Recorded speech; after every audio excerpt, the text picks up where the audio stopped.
Il existe tant de façons de rendre les avions plus sûrs. Par exemple, on pourrait y installer des sièges éjectables afin que chaque passager puisse être sauvé en cas d'avarie. Mais en réalité, c'est bien plus difficile que ça en a l'air. S'il y avait des sièges éjectables partout, votre voyage serait très différent. Tout le monde devrait être sanglé à son fauteuil avec un harnais pour s'assurer qu'il n'en tombe pas. Ensuite, vous devriez porter un masque à oxygène tout le long du vol, car une urgence peut survenir à tout moment. Ensuite, l'éjection en elle-même exercerait une forte pression sur votre corps. Même les pilotes de chasse qui y sont physiquement préparés peuvent encore subir de graves blessures. Pour une personne ordinaire, ce processus serait tout sauf sûr. Ainsi, aussi stylé que cela puisse paraître, les sièges éjectables ne sont guère pratiques et sont même en réalité assez dangereux. D'accord, très bien, mais on pourrait au moins avoir un parachute pour chaque passager? Sauf que ça ne serait pas très utile non plus. Les parachutes ne semblent pouvoir sauver de nombreuses vies qu'en apparence. Premièrement, en avoir n'est pas si rentable. Ils sont lourds et coûteux, de sorte qu'un avion devrait brûler plus de carburant pendant le vol s'il se trouvait des parachutes à bord. Tout cela en vaudrait la peine, cependant, si les parachutes pouvaient réellement avoir un impact sur la sécurité des gens. Mais ce n'est pas le cas.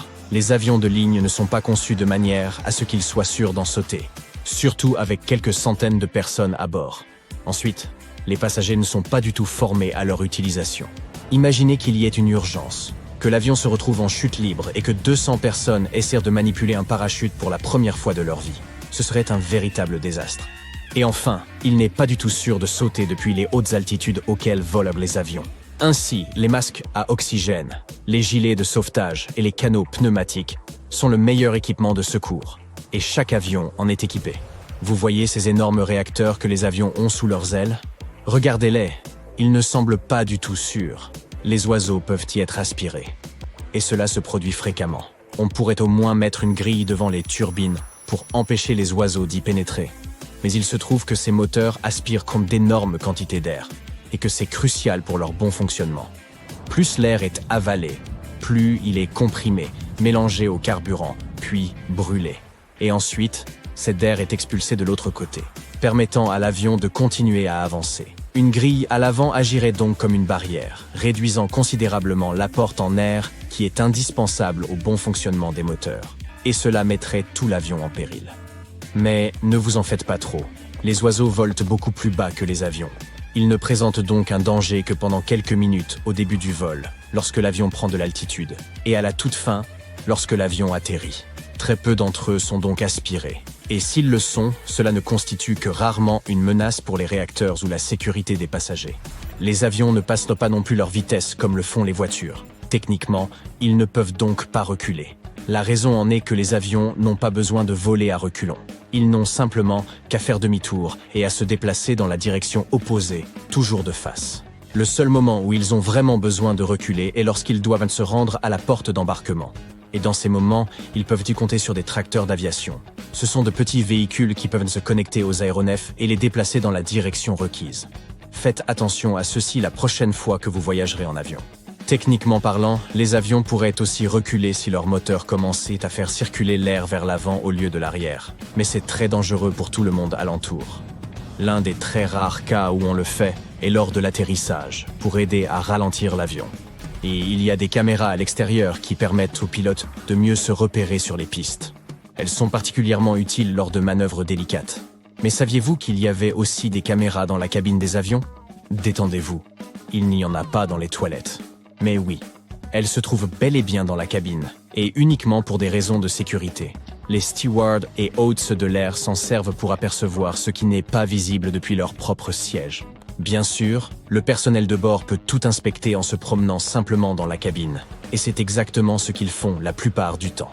Ainsi, ces caméras sont principalement utilisées durant le décollage et l'atterrissage, lorsque tout le monde, y compris les stewards, est censé rester assis, car ce sont les étapes les plus risquées d'un vol. Notez que c'est précisément pendant ces étapes que les règles sont les plus strictes. Tous les appareils électroniques doivent être éteints ou mis en mode avion, et les gros appareils électroniques doivent être rangés. Les stores des hublots doivent être levés et les tables repliées. Les sièges doivent être mis en position verticale, vous devez avoir bouclé votre ceinture de sécurité, etc. Tout cela est fait pour notre sécurité et pour garantir une évacuation rapide en cas d'urgence. Alors, Discutons un peu de ces règles. Le mode avion sur les appareils électroniques est important pour s'assurer que les signaux transmis par ces appareils n'interfèrent pas avec les systèmes électroniques de l'avion. En cas d'interférence, ils bloqueront la fréquence radio dont les pilotes ont besoin pour recevoir leurs instructions. Vous souvenez-vous de cette espèce de tagada qu'un haut-parleur émet juste avant que votre téléphone portable ne reçoive un appel lorsque les deux appareils sont proches? C'est le son que les pilotes pourraient entendre alors qu'ils communiquent avec la tour de contrôle. Maintenant, ranger de gros appareils comme des ordinateurs portables est crucial, car ils pourraient devenir des obstacles si vous devez quitter rapidement l'avion en cas d'urgence. Toutes les allées doivent être aussi dégagées que possible. C'est pourquoi tout doit être rangé, les sièges redressés et les tablettes repliées. Rien ne devrait bloquer le passage de quiconque. Et enfin, les stores des hublots. Les lumières à bord de l'avion sont également éteintes. Ces deux choses sont faites pour que vos yeux s'habituent à la lumière naturelle à l'extérieur de l'appareil. Imaginez, c'est la nuit. Une urgence survient et les lumières qui étaient restées allumées s'éteignent soudainement. Les gens doivent évacuer le plus rapidement possible, mais leurs yeux ne sont pas encore ajustés à cette obscurité et ils ne peuvent rien y voir. Cela ralentira tout le monde. Si les lumières intérieures sont éteintes, en revanche, les gens s'habitueront à l'obscurité et seront capables d'évacuer plus rapidement. Il en va de même pour les stores des hublots. S'il fait jour et qu'ils sont relevés, les gens sont accoutumés à la lumière extérieure et peuvent évacuer plus vite. Une autre raison est que lorsque les stores sont relevés pendant l'atterrissage, les gens à l'extérieur peuvent ne voir ce qui se passe à l'intérieur de l'avion. Par exemple, s'il y a de la fumée ou un incendie et où précisément. De cette façon, ils peuvent mieux planifier le processus d'évacuation. De plus, vous aurez peut-être remarqué ces triangles noirs dessinés au-dessus de certains hublots. Ces derniers marquent les sièges, d'où la vue sur les ailes de l'avion est la meilleure.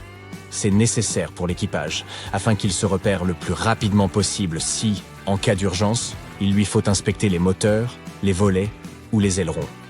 Ce petit triangle fait gagner beaucoup de temps au personnel de bord. Nous avons beaucoup parlé d'urgence, mais elles ne se produisent pas si souvent. Il est plus dangereux de rouler en voiture que de voler en avion, et nombre d'entre nous se déplacent en voiture tous les jours. Pourtant, la peur de voler est toujours très présente, et les gens peuvent se montrer superstitieux. Dans de nombreuses cultures occidentales, le chiffre 13 est considéré comme porte-malheur, de sorte que les compagnies aériennes qui desservent ces destinations omettent parfois tout simplement la rangée 13. Ce n'est qu'un minuscule ajustement, mais cela peut épargner à quelques passagers anxieux l'angoisse de siéger dans la rangée maudite. Dans d'autres cultures, comme en Italie et au Brésil, 17 est le nombre porte-malheur, et certains avions sont donc dépourvus des rangées 13 et 17. Dans les avions qui desservent la Chine, il n'est pas rare d'omettre la rangée 14 à la place. Laissez-moi vous conter une histoire glaçante. Vous êtes à bord d'un avion, perché à plus de 10 000 mètres d'altitude, savourant votre café et écoutant de la musique. Lorsque soudain, un bloc de métal gros comme une balle de tennis transperce la carlingue, tel un projectile venu de l'espace. Aucune alerte, aucun refuge. Seulement une fin silencieuse, précipitée à 27 000 km/h. Cela évoque un film catastrophe. Peut-être, mais ce scénario est bien réel, et il devrait servir de sérieux avertissement.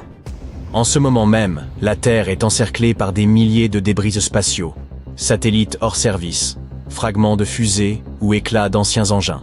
La plupart se consument, mais certains survivent. Et les experts de l'aviation préviennent. Ce n'est qu'une question de temps avant qu'un de ces projectiles ne perce la carlingue d'un avion rempli de passagers. Vous imaginez le ciel désert une fois passé au-dessus des nuages? Absolument pas. Il n'a jamais été aussi encombré, à la fois en dessous et au-dessus. Chaque jour, près de 100 000 vols sillonnent la planète, tandis que des milliers de satellites, d'anciens étages de fusées et de fragments d'engins filent dans l'espace, à seulement quelques centaines de kilomètres au-dessus de votre tête. Nous avons, en réalité, transformé l'orbite terrestre basse en une immense décharge, et les avions commerciaux évoluent juste en dessous. C'est comme rouler sur l'autoroute pendant qu'au-dessus, quelqu'un déverse des morceaux de métal depuis un pont. Cela peut vous épargner, jusqu'au jour où ce ne sera plus le cas. Mais de quoi se compose exactement cette masse de ferraille en orbite? On parle de débris spatiaux, tout ce que nous avons lancé jadis, et qui flotte désormais inutilement là-haut. Ces fragments dérivent, attendant de perdre assez de vitesse pour retomber sur Terre. Satellites inactifs, propulseurs usés, morceaux métalliques de missions passées. voire parfois une clé ou un boulon égaré lors d'une sortie extravéhiculaire. Aujourd'hui, les chercheurs estiment que plus de 2300 corps de fusées gravitent encore autour de notre planète. Et cela ne concerne que les plus volumineux. Au total, on recense des dizaines de milliers d'objets de plus de 10 cm, ainsi que potentiellement des millions de fragments trop petits pour être visibles, mais assez massifs pour causer des dommages considérables. Voici l'aspect le plus inquiétant. Ces débris gravitent autour de la Terre à 27 000 km/h.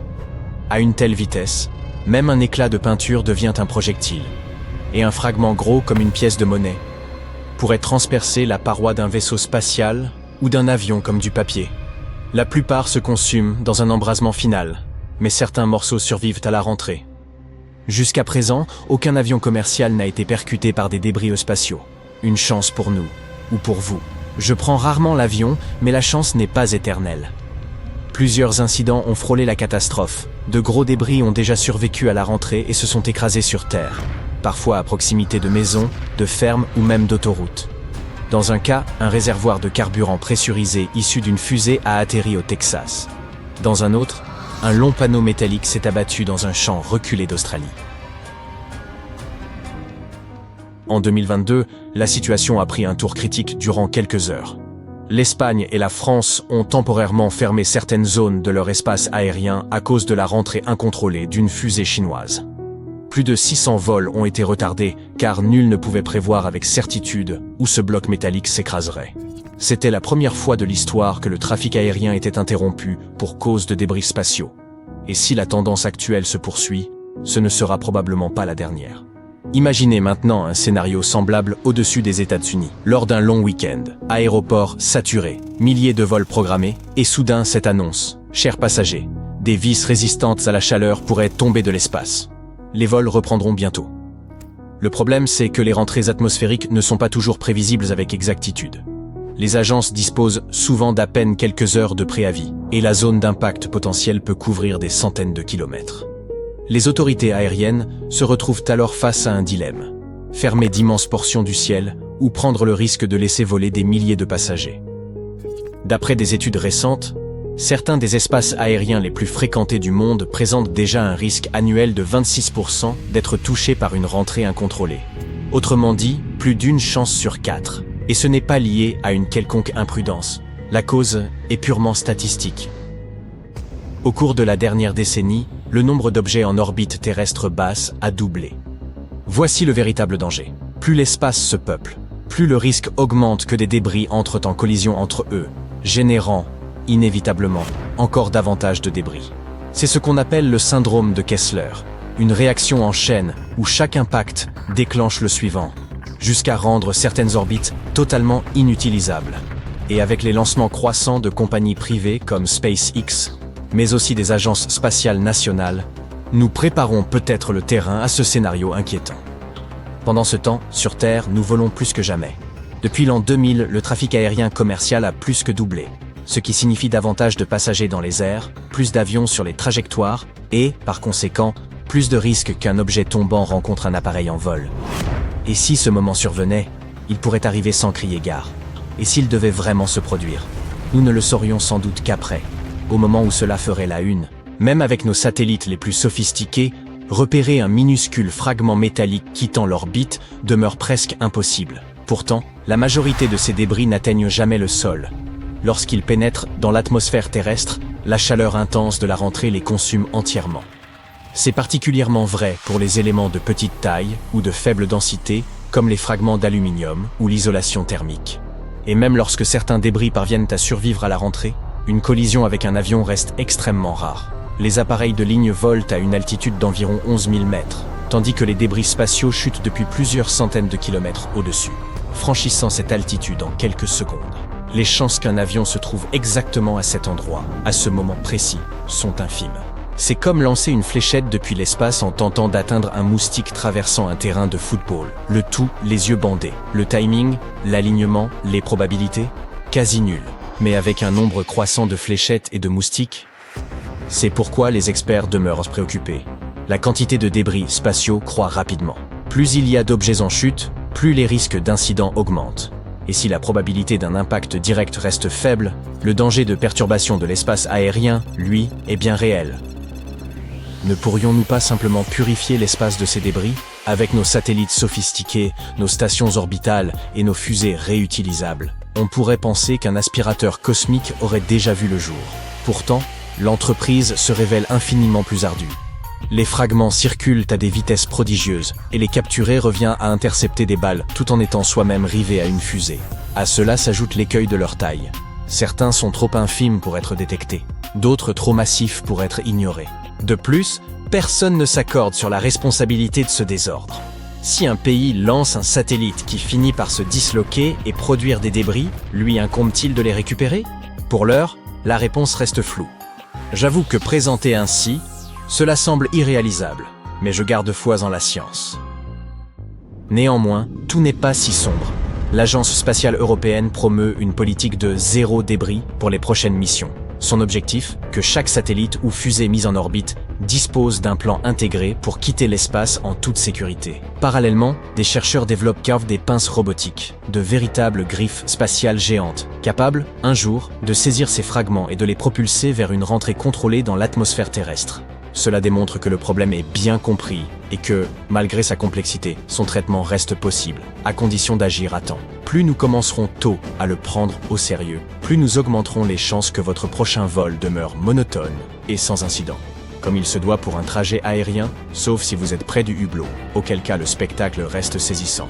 Alors, la prochaine fois que vous contemplez le ciel par le hublot de votre avion à 11 000 mètres d'altitude, détendez-vous. Vous avez bien plus de chances de renverser votre café que d'être atteint par un débris spatial, ou d'être surclassé en première par erreur. Rassurez-vous, chercheurs, ingénieurs et pinces robotiques s'emploient déjà à limiter les risques.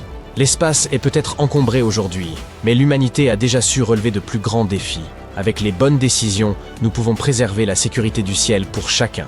Et qui sait, dans quelques décennies, peut-être réserverez-vous un siège près du hublot pour un vol vers l'espace. Assurez-vous juste que le billet inclut une assurance contre les astéroïdes ou les débris.